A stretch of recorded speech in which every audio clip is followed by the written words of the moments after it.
अतीक अहमद के बेटे असद के जनाजे के 12 घंटे के अंदर अतीक अहमद और भाई अशरफ को गोली मार दी गई और यह खबर स्तब्ध करने वाली है, रोंगटे खड़े करने वाली है, हैरान करने वाली है, धड़कन बढ़ा देने वाली है।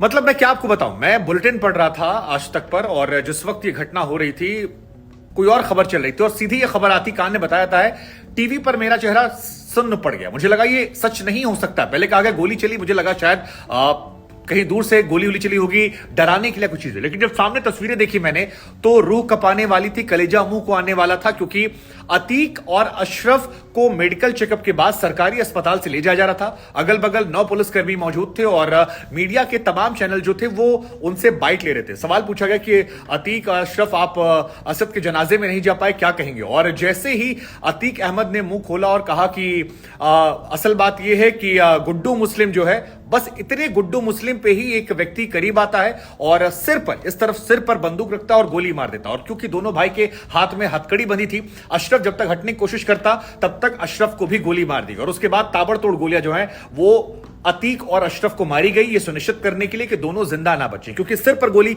अतीक के मारी गई तो मेडिकल करवाने के तुरंत बाद दोनों की ऑन द स्पॉट मौत हो जाती है। 50 मीडिया कैमरे के सामने यह मौत हो जाती है और यह खबर ऐसी जो धड़कन बढ़ाने वाली है, रूह कपाने वाली है, इंसान को डराने वाली है, बहुत बहुत खतरनाक। इस खबर के वक्त मैं वहां आज तक पर एंकरिंग कर रहा था और मैंने अपने सहयोगी से जब ये तस्वीरें देखी तो मैं स्तब्ध रह गया, क्योंकि मीडिया कैमरों के सामने गोली मार देना, मीडिया कर्मियों के कैमरे गिर जाना, उनका घबरा जाना, उनका हटना, कैमरों को टूट जाना, एक हवलदार के हाथ में गोली लगी है कहा जा रहा है, यह सब कुछ स्तब्ध करने वाला था। बड़ी बात यह है कि जिन लोगों ने गोली मारी वो 3 लड़के हैं और तीनों गले में आई कार्ड लगाकर आए थे। संभवतः ऐसा लग रहा था कि शायद मीडिया कर्मी बनकर वो यहां पहुंचे थे और अतीक और अशरफ के बारे में वो जानते थे। लेकिन दोनों का हथकड़ी में एक साथ होना, पुलिस प्रशासन का उनके पीछे होना, उसके बावजूद 3 लोगों का आना, सिर में गोली मारना, क्योंकि वो सुनिश्चित करना चाहते थे कि जो अगल बगल पुलिसकर्मी हैं, क्योंकि अगर ये तीनों लोग दूर से गोलियां चलाते तो संभवतः मीडिया कर्मी या कैमरा पर्सन या पुलिस वाले जो हैं इस घटनाक्रम में इस गोलीबारी का शिकार 100% होते। लेकिन उन तीनों लोगों का स्पष्ट जो है वो लग रहा है कि टारगेट था कि जाकर गोली जो है वो अतीक को मारनी है, अशरफ को मारनी है और किसी और को नुकसान नहीं पहुंचाना है। और उसके बाद वो जाते हैं, तीनों वहां गोली मारते हैं और हैरानी की बात यह है कि गोली मारने के बाद वो तीनों भागने की कोशिश नहीं करते हैं, क्योंकि उस वक्त जो तस्वीरें मैंने देखी वो ये थी कि गोली मारी गई और गोली मारने के बाद वो हाथ उठाकर पुलिस वाले के सामने खड़े होते हैं। एक व्यक्ति को वो जमीन पे बैठाती पुलिस और 3 लोग आकर हाथ पकड़ते और गाड़ी में बिठाकर उनको ले जाती। बाद में क्या स्टेटमेंट होगा वो सामने आएगा, लेकिन वो घटनाक्रम यही था। आप सभी जानते हैं कि अतीक के बेटे असद जो है उसे आज सुपुर्दे खाक किया गया। उसे पुलिस प्रशासन ने मिलने नहीं दिया। आखिरी बार बेटे की शक्ल जो है वो भी अतीक और अशरफ नहीं देख पाए। हालांकि इसके पीछे कानूनी पहलू था, क्योंकि कोर्ट से इजाजत चाहिए होती थी। लेकिन खबर यह आई कि कोर्ट में उनके तरफ से लोग जाने वाले थे 10 बजे, लेकिन उससे पहले ही पुलिस प्रशासन ने उसको दफना दिया। वो जनाजा जो था नाना और जो परिवार के लोग आए थे उनके साथ खत्म कर दिया। उसकी मां शाइस्ता जो है वो भी नहीं आ पाई। उसके बाद खबर यह भी आई कि अतीक बार बार सवाल पूछ रहा था पुलिस से, थोड़ा नाराज था, झल्लाया हुआ भी था कि बेटे से मिलने नहीं दिया गया। पुलिस प्रशासन पर आरोप लगा रहा था कि मेरा मोबाइल फोन कहां पर है जिससे मैं अशरफ बात करते थे साबित। और इसके बाद से बहुत सारी बातें, बहुत सारी चर्चाएं, बहुत सारी खबरें निकल कर आ रही थी कि अतीक क्या करेगा। लगातार तमाम विपक्ष के नेता आरोप लगा रहे थे कि ये बदले की भावना से तमाम चीजें हैं। इसी बीच डेली रूटीन का ये मूवमेंट था जहां पर वो अस्पताल जाता है। अब सरकारी अस्पताल में जाना और सरकारी अस्पताल को अगर आप क्राइम सीन बना देते हैं पुलिस प्रशासन की मौजूदगी में, और वो प्रयागराज जो क्या कहा जाए, मतलब मैं क्या कहूं, मैं 2 घटनाओं ने स्तब्ध कर दिया। आप खामोश हो जाएंगे। अतीक अहमद को उसके गुनाहों की सजा मिल गई थी, उसके बेटे को मार दिया गया, उसे मिलने नहीं दिया गया, उसकी मां आखिरी बार दर्शन नहीं कर पाई, चाचा दर्शन करने नहीं पाया, उसके ऊपर क्या नाम है तमाम धाराएं लगने वाली थी, पाकिस्तान से उसके रिश्ते आ रहे थे।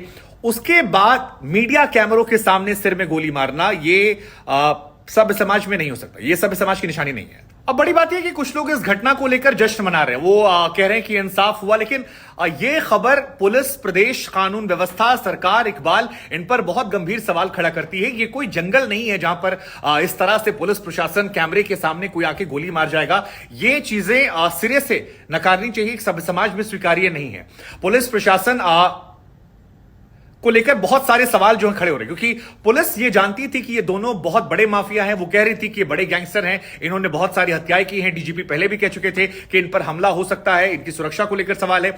ऐसे में इतने दुर्दांत माफिया, इतने बड़े गैंगस्टर जिनको आप कह रहे थे, उनको आप केवल कुछ पुलिसकर्मियों के सामने खुला छोड़ते हैं और 3 लोग आकर गोली मारते हैं। ये प्रदेश के कानून व्यवस्था को लेकर बहुत गंभीर सवाल है। ये वो जो कह रहे हैं जश्न मनाने की बात, ये वेब सीरीज, फिल्मों, डॉक्यूमेंट्रीज में होता होगा, लेकिन प्रदेश में भय का माहौल इस खबर से पैदा हो रहा है। धड़कनें लोगों की बढ़ रही हैं और ये बढ़नी चाहिए। सवाल पुलिस प्रशासन को लेकर पूछे जाएंगे। हालांकि खबर यह भी आई है कि मुख्यमंत्री भी इस बात से बहुत नाराज है, पुलिस प्रशासन को डांट रहे हैं। वहां पर एक महिला जो है वो कह रही थी कि ये पुलिसकर्मियों की मिलीभगत से हुआ है, अतीक को जानबूझ के मरवाना चाहते थे।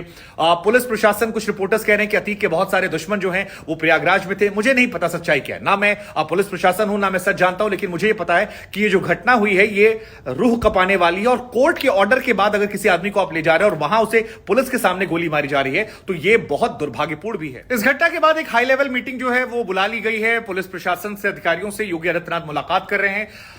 अतीक अहमद एक दुर्दांत माफिया था। आपने असद का एनकाउंटर किया, असद को आपने कहा कि वो भाग रहा था, गोली लग गई। वो एक लेवल पे जाके जस्टिफाइड आप इसलिए कर रहे थे क्योंकि आप कह रहे थे कि कुछ लोग, वो कैमरे के सामने उसने गोली मारी। लेकिन अशरफ और अतीक की हत्या जो है ये योगी प्रशासन के लिए मुश्किलों का सबब बनने वाली है और आने वाले दिनों में कई गंभीर सवाल जो हैं वो खड़े होने वाले हैं।